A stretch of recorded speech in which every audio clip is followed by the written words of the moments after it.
Hi, I'm Mark Gaylor. I'm a Sony Imaging Ambassador, and I'm very pleased to be able to bring you my review of Sony's A7R IV camera.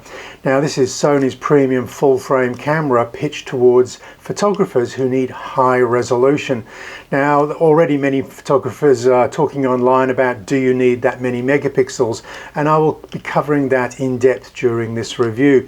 Now, the megapixel count has jumped from 42.4 to 61 megapixels. So exactly who is this camera pitched towards? Now, there are many advertising photographers who need high resolution, and we'll be looking at medium format cameras. Now, those medium format cameras are typically much more expensive than this camera, and they don't necessarily have that much more resolution if you're looking at the 50 megapixel medium format. And those medium format cameras, as well as being bigger, heavier, more expensive, they also offer certain limitations, maybe towards AF tracking and also movie capture. So this camera could be pitched at a camera that can lend itself to perhaps nearly everything. But it's not specialized in sports. A lot of people who are questioning me as whether the AF is as good as an A9, I would still ask them to consider the A9, and if they're looking for more resolution from an A9, maybe wait for the A9 II.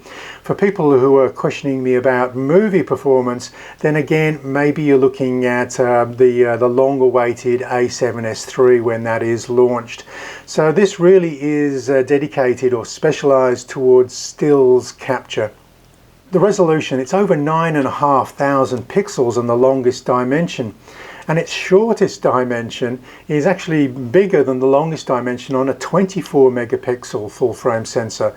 So we could feasibly capture verticals without actually turning the camera into vertical mode. And for those photographers who are maybe wanting to shoot in aps-c, then we're still going to get 26.2 megapixels in aps-c mode. So you can see that resolution does give photographers certain advantages. When we're shooting in aps-c mode, for instance, we've got sort of an extension on the focal length of the lenses we're using. Basically, things are going to appear closer. So ideally, we could perhaps be using a 100 to 400 lens instead of a 200 to 600 lens if we need that extra reach, but we don't want to take those longer focal lengths out with us. And I'll talk more about that later. Some of the things that I do need to cover before we go into some slides, because I've been shooting with this camera for 4 days now. Some people will say, well, if you increase the resolution, are there compromises?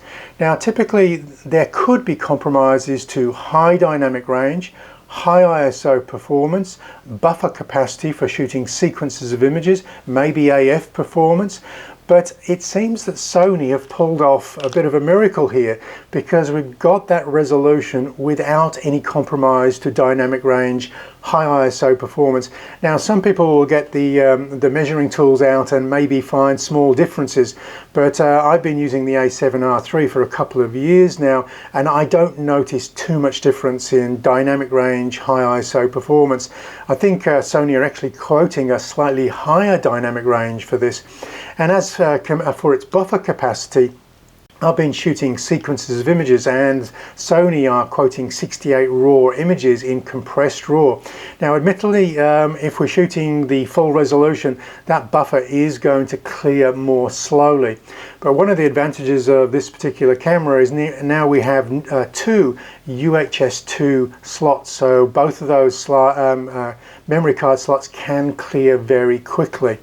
Now, the slot 1, by the way, has moved to the top of the camera, so no longer do we have slot 1 at the bottom. Slot 1 is now at the top. I've made that mistake a couple of times, ejecting the bottom slot and then putting the memory card in the computer and wondering where my images are, because they're in the card on the top slot. The shortest dimension of this resolution is over 6,000 pixels, so and 6,000 pixels is the longest dimension on a 24 megapixel sensor.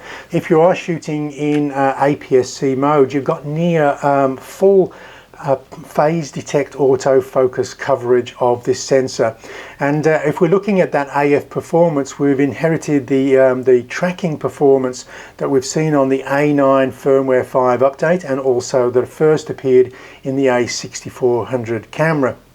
Now that should make focus tracking more reliable than the previous full frame A7 cameras.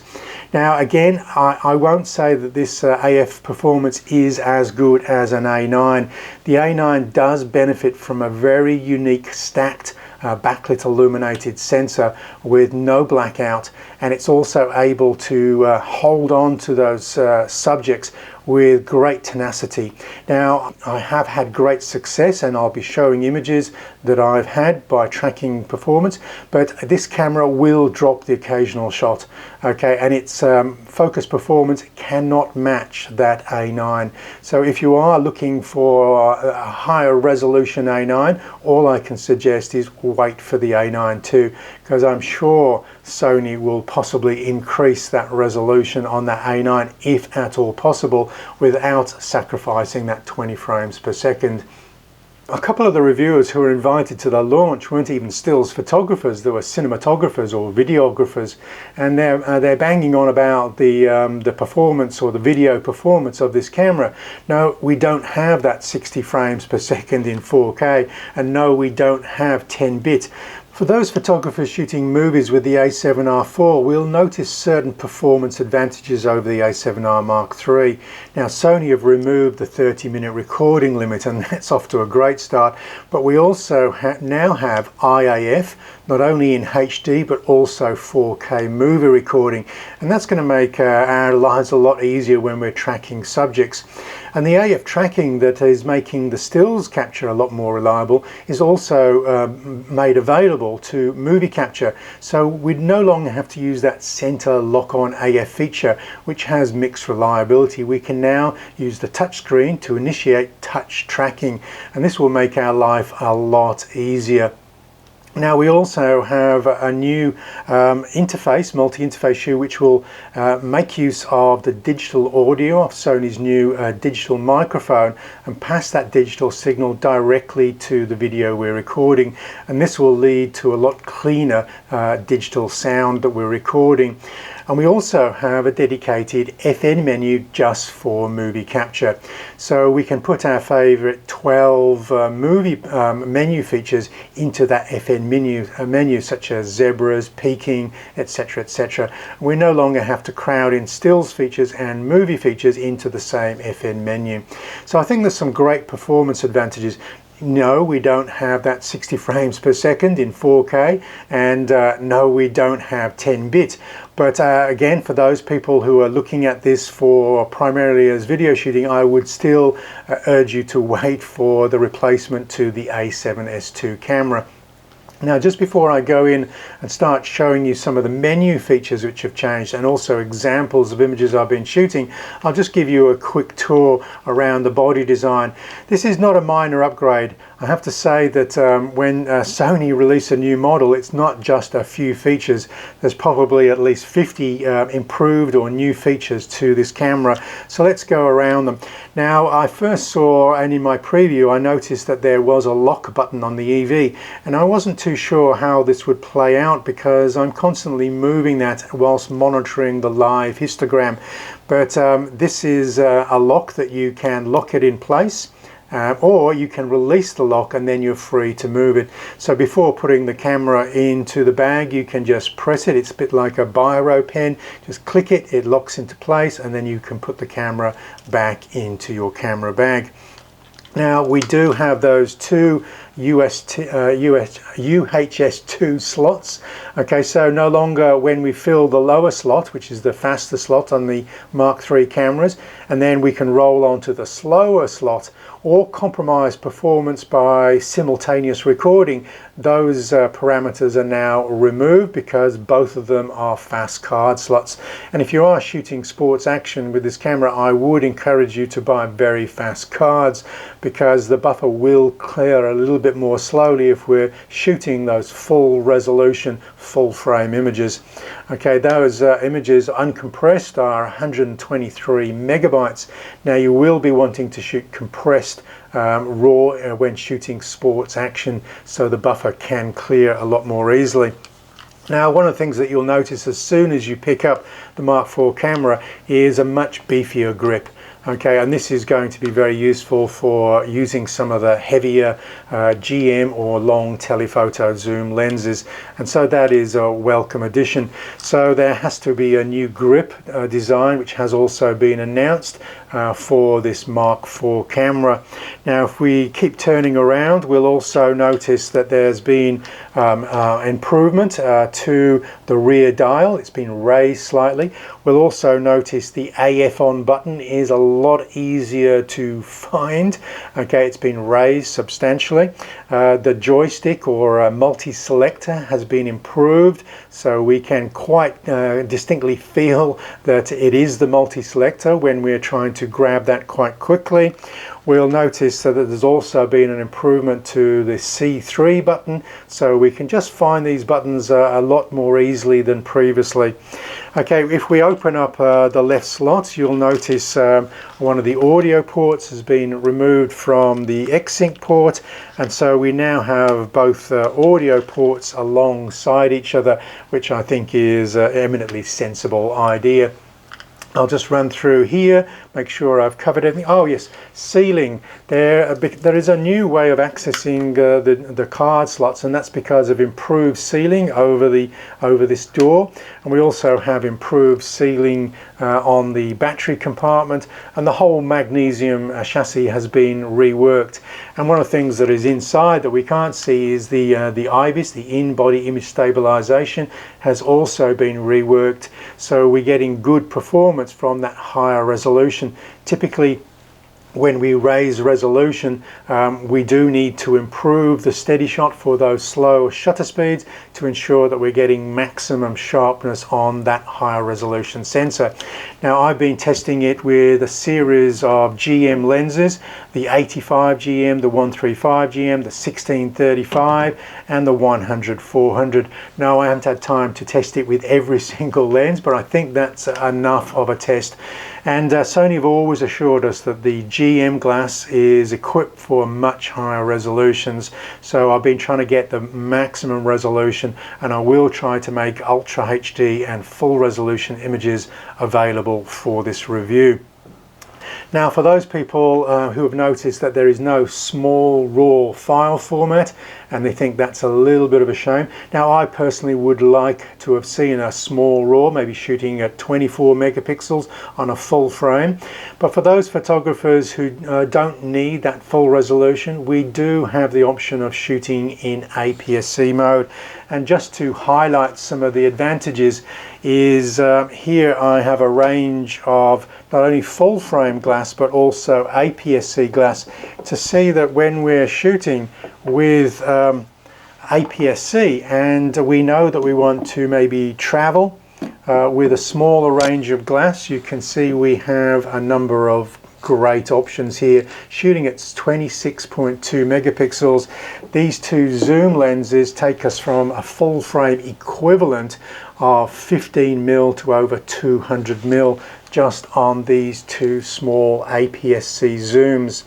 And then we have the range of pancake lenses that Sony have made for its aps-c cameras, and we have two primes for the full frame. This 55 becomes a portrait equivalent. This has got the 1.8 aperture, and the 85 1.8 becomes an equivalent of a 135. Yes, the depth of field might not be quite so shallow, but this behaves like a 135 2.8, and the depth of field is quite narrow when using these wider aperture lenses. I'll move over to the slide deck now so we can see examples of my shoots, and I'll also go into the many menu items which have improved the workflow for full frame alpha shooters. This is the hands-on section of the A7R4 review where I actually look at the performance of the camera. Now of course, as I've stated, we've got over 9,500 pixels on that longest dimension, so this camera is really all about resolution. Now it's got so much resolution it will be of interest to photographers who already realize the value of that extra resolution, such as photographers who may be considering a medium format camera but possibly would like more flexibility, portability, lower price, some good AF performance as well. Okay, so I've tested this camera with 4 GM lenses. The first one was the 1635 GM, and I've gone to my favorite haunt, which is a local pier, and it really sort of demonstrates the resolution that can be achieved when using GM glass. So this is a 1:1 magnification of that scene, and you can see it's absolutely rich in detail. Now I am using JPEGs for this demonstration because as I'm making this review, Lightroom and Capture One still don't support the RAW file format, so I had to do a little bit of modifications in Capture, such as working the dynamic range optimizer setting just to make sure I had full detail in both shadows and highlights. Now I've taken out the 100-400 GM glass to look at wildlife. This is obviously where resolution will come into its own, because sometimes we just can't physically get closer, and so we're at the maximum focal length of the lens. In this case it's the 400 millimeters, and as I show you a one crop on this, you're going to be blown away by the resolution this camera can resolve with the right glass. I do stress it has to be the right glass. So I'm going into a 4K crop, that's 3840 pixels on the longest dimension, so that if you're watching this on a 4K monitor, you're going to see how much resolution detail this camera is capable of holding. This does give us a little bit of flexibility, as we can shoot slightly wide and then crop to our desired framing, or rather than taking out these really long telephoto lenses such as 600mm, we may want to just crop in post, or even use aps-c mode to get closer to the subject. So just to show you how much resolution on this A7R4, this is a 24 megapixel crop. So if you're using, say, an A7 III or an A9 camera, this is the number of pixels you would get. So theoretically, if you're getting a little bit lazy and you don't want to turn the camera into portrait mode, you're still going to be pulling 24 megapixels from this camera, doing a vertical crop from the horizontal or landscape image. Again, just continuing on with that 100-400, and again at the longest focal length, 400 millimeters, and we can see very rich detail in all of these images. You really have to look at 4K, and I'll try and make some 8K and maybe even full resolution images available for download, so you can zoom in on your own computer and take a look at this rich detail. So as we go through, I also wanted to test the camera out for its AF tracking performance. Obviously we've moved from the older style lock-on AF to this newer tracking. Now additional algorithms are being built in, so this means the camera is almost certainly running a much faster Beyond X processor to deal with these actual or these extra algorithms in real time, and texture is the key algorithm that's been added to this. So this will help the camera just be a little bit more reliable than using the lock-on AF tracking features of the A7R3 and A7RIV cameras. Now I have to say that some people want this to perform as well as the A9, and I'm not going to say that. There were instances where I would drop 3 or 4 frames and not lock on as quickly as I would have hoped. I did get a good deal of success, as you can see from this particular image and this image here. I was getting good AF performance, but I'm not going to say it can match the A9. So as I stated previously in the first half of this movie, if you're wanting an A9 but with extra resolution, I just would hold and see what the A9 II brings. Another thing is when we're doing working with the longer telephoto lenses, there are going to be instances where we can't hold those very fast shutter speeds because we don't want to let the ISO climb, and this is where the IBIS has been refined to take into account the extra resolution of this sensor. And so I was quite confidently holding an 80th of a second at 400 millimeters, letting the IBIS take care and ensure that I was getting a sharp shot. I think I could possibly have gone even slower on this in order to get the ISO even lower. But the improved IBIS is great, and obviously we don't get any of those negatives by just increasing the resolution without paying attention to the fine details like dynamic range, high ISO performance, and the ability to stabilize the sensor. APS-C crop, this is really where I know a lot of people don't want to crop in camera, but there are instances where it does make our life a little bit easier. We're not recording those huge files, so we can get many more files on the card. We can capture longer sequences of images because the buffer nearly triples, and we also can frame up the image in the APS-C crop, knowing that we don't want those pixels to crop later. We're perfectly happy just to crop now because we do have pixel rich information from the APS-C crop mode. So we're over 6,300 pixels on the longest dimension, and again that is more resolution than we're seeing from those 24 megapixel full frame cameras. So here I'm coming right in APS-C mode to take a really nice tight shot of this orangutan. Okay, so also when we're doing sports action and you realize that we're not as close to the action as we like, yes, you can crop in post, but again I would like that increased buffer capacity when shooting long sequences of images. Now we're looking at over 60 images in full resolution, but obviously that's going to climb closer to 200 images when shooting in APS-C mode in compressed RAW. And certainly if you are wanting to crop even the APS-C image that you've captured, you've still got croppability. This is off a full resolution image and showing again coming in post-production this time, cropping a 4K image to show how much flexibility a high resolution sensor does indeed give us. One of the other advantages of working in APS-C mode is if you are struggling to keep the subject roughly in the center of the frame, you don't need to worry in APS-C mode because the phase detect autofocus points basically cover almost the entire sensor, certainly the height, and just shy of the width as well. So again, these are all captured with the A7R4, so I'm not going to say it's a terrible AF camera. I just noticed that I've got a few more misses than I'm used to experiencing when I'm out there with the A9, which are very rarely, if ever, misses now that I've got comfortable with that firmware 5 update on the A9 camera. And here's the example of the phase detect auto focus points.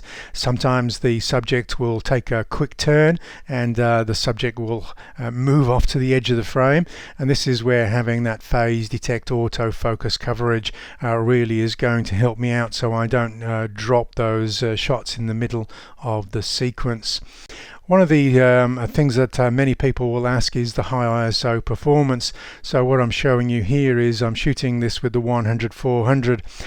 It's the first time I've got an otter to come close to the camera. He was very curious about a noise that was happening at the zoo, and he was coming up onto his hind legs to check out what was going on. But of course it was in a very dark area of the zoo, so the ISO went up to the maximum that I had on the auto ISO minimum shutter speed and the auto ISO, which was 12,800.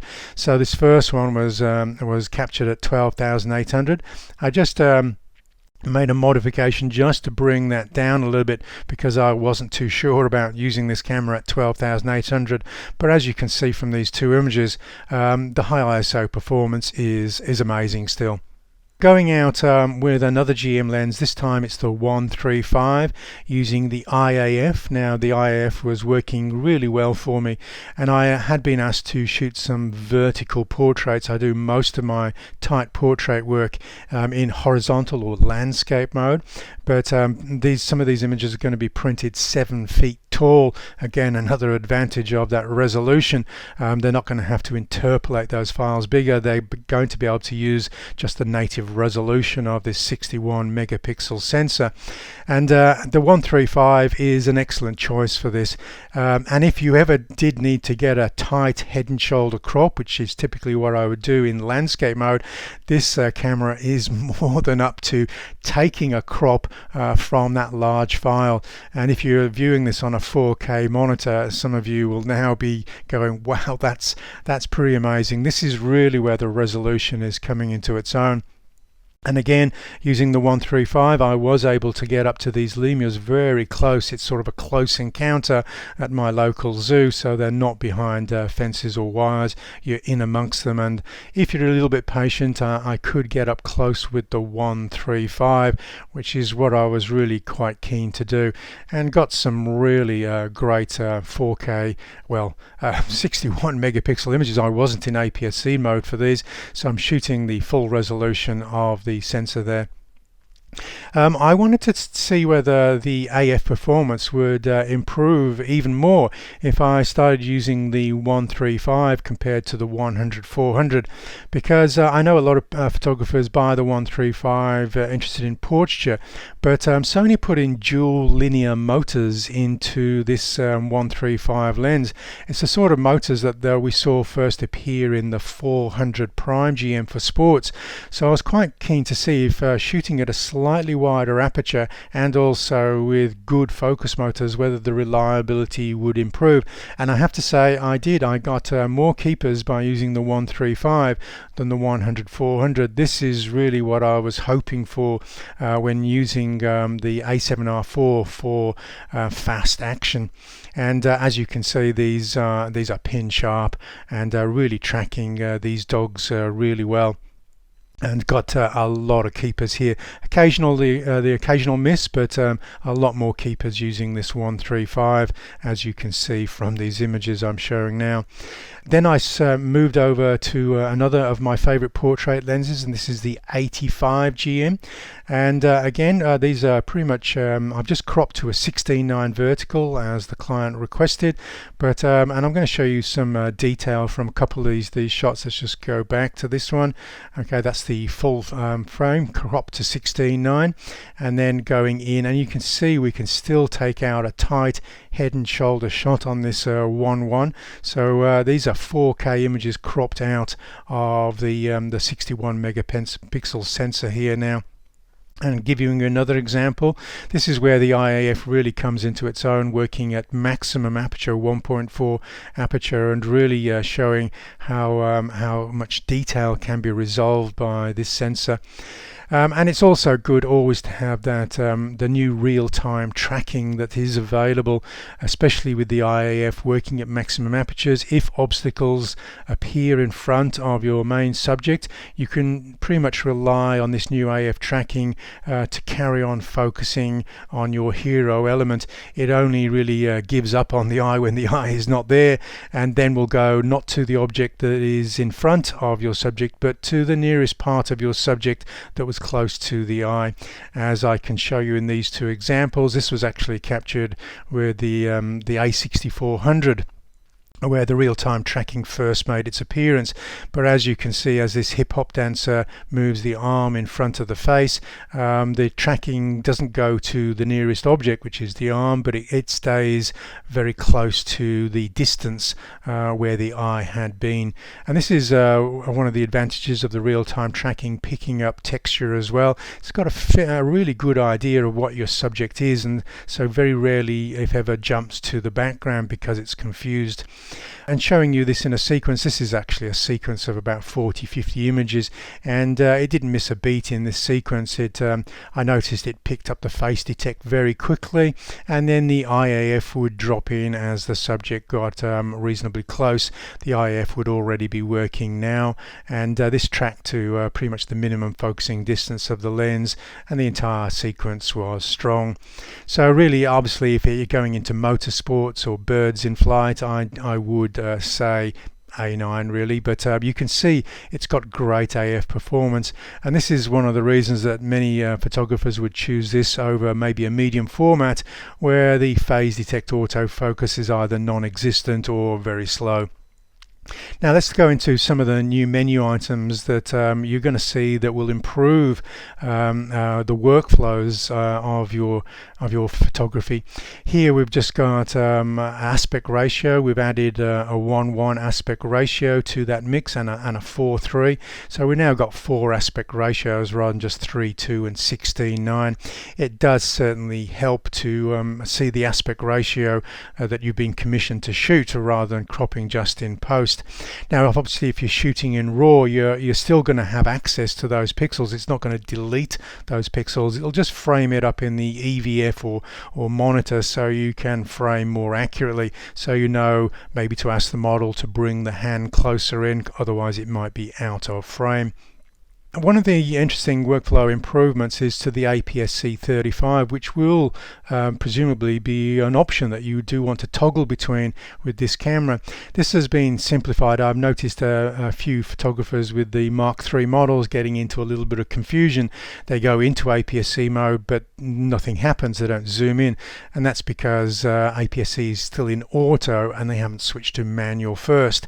So to simplify that, we've just got rid of the manual and now it's auto on or off, and that will really simplify when you're adding the aps-c mode maybe to the FN button. I wouldn't recommend adding it to a custom key because there is no clear icon on the screen in some views when you're actually shooting in aps-c mode, and so you might accidentally touch a custom button, go into aps-c mode, and you might not be immediately aware that you've done that if you're working with a zoom perhaps. Pixel shift has got a workover, and so now we're capable of not just the 4 image pixel shift, but we can also do a 16 image. This will create a file size of over 200 megapixels, would you believe? Now I'm going to be using this a little bit less now that I've got 61 megapixels, I have to say. Some people are saying that it really is only a studio feature, but I did create a movie for the A7RIV showing how I was actually using this out on location in the landscape. Yes, if things are moving like water or wind is blowing leaves on the trees or there's clouds moving, there is going to be some serious artifacting, quite a strange artifact as well. But in that movie I showed that we could create a composite and get the richest detail from the subject matter that is still, that's not moving because of wind, etc., and then combine that with just one of those 4 images from the pixel shift capture, and then just with some basic masking skills you can feed in some of the areas without the artifacts from that single image. So all of your lock-on options are now replaced with tracking options. They're pretty much the same icons, except that you've got a lot more reliability.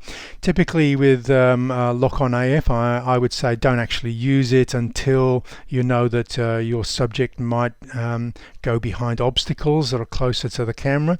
I think a lot of photographers using the A7R4 will leave it in one of the tracking options more often because of its increased reliability at staying with the subject and not getting confused by things in the background. One of the things with the focus areas now that we'll probably use fewer of them is we can start unassigning them, so we can limit it just to maybe 6, 8, 10 of the focus areas rather than having all of them, and this certainly improves the workflow if we're trying to cycle through them quickly. Now just remember, this is typically by default assigned to the C2 key in order to come into the focus areas, and you can switch focus area without dropping the camera from your eye, just simply hitting the C2 and then rolling the forward and rear dials to choose your new option. Focus frame color, this is a long awaited feature. It is when we're working with one of the spot AF areas, it was often quite difficult to work out where that dull grey focus area was. I would always advise just stabbing the multi-selector to center it and then move it from that center position. But now we've got a choice of a much brighter white or a red color, and so you're not going to lose this basically. And obviously this also flows through to the zone and center as well. You can see that focus area very, very clearly. Now we also have on the creative styles, we have some greater parameters to working your sharpness up to +5. I don't know why anybody would use +5, that's a bit crunchy for me, but we can certainly go way down, so now we can add the sharpness in post-production.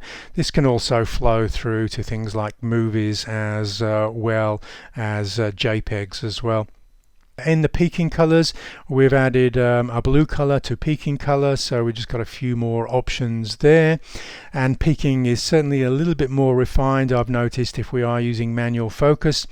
When we're going into the custom keys, we've got these new graphics to help us assign where the custom key actually is. Just helps assigning the custom key just a little bit quicker than previously. A great new feature is if you are shooting movies and stills, we've now got 2 function menus. Okay, so when we switch from stills to movies, we can have a completely new set of 12 icons that are dedicated now just for movies. So some people will still complain about Sony's menus, but to be honest, if you've set up your custom keys and your memories and your My Memory, I can't actually imagine why you would want to go into the menus at all. So I think it's becoming a little bit of a non-issue, to be honest. We also have another way of accessing most used features by you can assign different functions to your control wheels by using the My Dial feature. So typically you'll just hit a custom key to toggle between My Dial 1, 2 and 3, and then your front, rear and the control wheel can do completely different things. I don't think I'll be using this workflow, but it just shows you how you can avoid going into the menus at all if you've completely customized the camera. The dual card slot obviously has changed, and also the graphics for switching between the card slots. Both card slots now are the faster card slots, the UHS-2 slots, and so if we are choosing simultaneous recording, we're not going to be slowed down to the slower slot because both are equally as quick. So that's a great new feature. And one of the things that I did request when I was in Japan in April was could we not just save off the memories to the memory card, could we save everything about the camera, everything that we've customized about our camera, could we just save that off as a single file? So then I could give my camera settings to somebody who's running exactly the same model with the same firmware, and they could basically have my complete setup just by loading the settings. And guess what, here it is, and that's a great feature to see.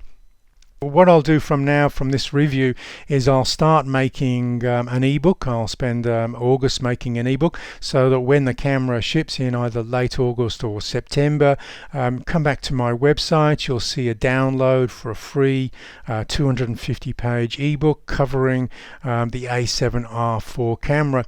If you find it useful, just remember a small donation would help me carry on supporting the alpha community. Just remember to head over to my website, as well as subscribing to this channel and clicking on the notifications so you can catch up with all my movies. Just head over to my website. All of my support materials are available for free or via donation if you find them valuable. And also remember that on the YouTube channel you can become a paid member. And this gives you access to monthly live seminars, a prioritized Q&A forum, and also a photo critique service. So just for a few dollars a month, you're going to get my full attention. I'll basically become your alpha consultant. So basically what are you waiting for? Just click the join button. Just remember, if you're on an iOS Mac device, you won't see that join button until you log in with a laptop or desktop computer. So that completes my A7R4 review.